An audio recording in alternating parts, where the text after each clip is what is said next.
பெரியவா சரணம். இன்னைக்கு ஜூலை 22. பெரியவா இங்கே இருக்கா நடுவில். இன்னைக்கு தலைப்பு பயக்ருத் பயநாசனன். இதுக்கு மீனிங் கடைசியில் வரும். பயக்ருத் பயநாசனன். பூர்ணத்துவம் அடைந்த மனிதர்களின் வாழ்க்கை உதாரணத்தினாலேயே வளர்ந்து வந்த நமது மதம் இனியும் அப்படியே வளர வேண்டும். நாம் மனப்பூர்வமாக முயற்சி எடுத்தால் பரமேஸ்வரன் நிச்சயம் கை கொடுப்பார். தற்போது காணப்படுவதை விட மகா பெரிய எதிர்ப்புகளை எல்லாம் சமாளித்தது நம் சனாதன தர்மம். அத்தகைய எதிர்ப்பின் காரணமாகவே ஆஸ்திகர்களிடத்தில் உண்மையான எழுச்சி உண்டாகி சமயப்பற்று அதிகமாகி இருக்கிறது.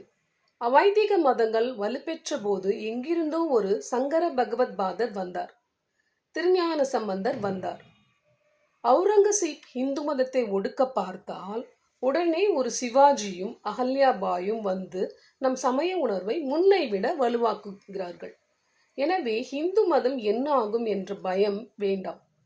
விஷ்ணு சஹஸ்ரநாமத்தில் பகவானுக்கு பயக்ருத் தலைப்பில் வந்தது இல்லையா? பயக்ருத் அதாவது பயத்தை தருபவர், பயநாசனன் அதாவது பயத்தை போக்குபவர் என்று அடுத்தடுத்து நாமங்கள் உள்ளன.